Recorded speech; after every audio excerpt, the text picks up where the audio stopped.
2025 সালের শেষ দিক থেকে 2026 সালের প্রথমার্ধের মধ্যে নির্বাচনের সময় নির্ধারণ করা যায়। প্রধান নির্বাচন কমিশনার সহ নির্বাচন কমিশন গঠন করা হয়ে গেছে। কমিশন দায়িত্ব গ্রহণ করেছে। এখন থেকে তাদের হাতে দায়িত্ব ন্যস্ত হলো ভবিষ্যৎ সরকার গঠন করার প্রক্রিয়া শুরু করার। তারা তাদের প্রস্তুতির কাজ শুরু করেছেন। তাদের হাতে অনেক কাজ। প্রথমে সবচেয়ে বড় কাজ ভোটার তালিকা হালনাগাদ করা। এটা এমনিতেই কঠিন কাজ। এখন কাজটা আরও কঠিন হলো এই জন্য যে গত 3টা নির্বাচনে ভোটারদের অংশগ্রহণ করার সুযোগ ছিল না। ভোটার তালিকা যাচাই করার সুযোগ হয়নি কারণ। গত 15 বছরে যারা ভোটার হওয়ার যোগ্য হয়েছে তাদের সবার নাম ভোটার তালিকায় তোলা নিশ্চিত করতে হবে। এটা একটা বড় কাজ। ছাত্র জনতার অভ্যুত্থানের পর এখানে গলদ রাখার কোনো সুযোগ নেই। দীর্ঘদিন পর এবার বহু তরুণ তরুণী জীবনে প্রথমবারের মতো ভোট দেবে। অতীতে তাদেরকে সে অধিকার এবং আনন্দ থেকে বঞ্চিত করা হয়েছে। তাই এবারের নির্বাচনে তাদের ভোটদান একটি স্মরণীয় ঘটনা হয়ে থাকবে। এই অভিজ্ঞতাকে মসৃণ করার সমস্ত আয়োজন করতে হবে। আমার একান্ত ইচ্ছা এবারের নির্বাচনে প্রথমবারের তরুণ তরুণী ভোটাররা শতকরা 100 ভাগের কাছাকাছি সংখ্যায় ভোট দিয়ে একটি ঐতিহ্য সৃষ্টি করুক। নির্বাচন কমিশন এবং সকল সামাজিক প্রতিষ্ঠান ও রাজনৈতিক দলের প্রতি আমার আহ্বান, সবাই মিলে আমরা যেন ওই লক্ষ্য অর্জনে নানা প্রকার সৃজনশীল কর্মসূচি গ্রহণ করি।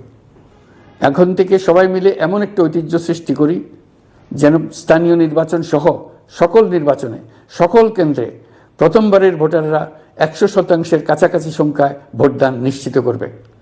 এটা নিশ্চিত করতে পারলে ভবিষ্যতে কোনো সরকার মানুষের ভোটাধিকার কেড়ে নেবার সাহস করতে পারবে না।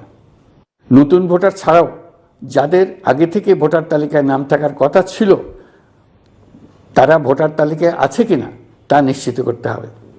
বিশেষ মনোযোগ দিয়ে ভুয়া ভোটারদেরকে তালিকা থেকে বের করে দিতে হবে।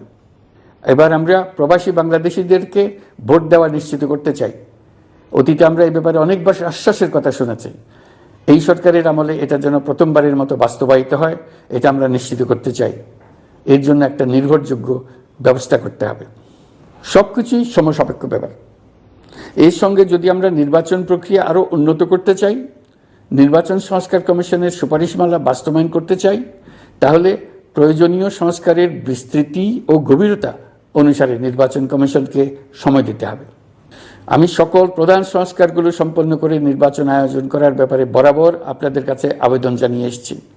তবে রাজনৈতিক ঐকমত্যের কারণে আমাদেরকে যদি অল্প কিছু সংস্কার করে ভোটার তালিকা নির্ভুলভাবে তৈরি করার ভিত্তিতে নির্বাচন সম্পন্ন করতে হয়, তাহলে 2025 সালের শেষের দিকে নির্বাচন অনুষ্ঠান হয়তো সম্ভব হবে।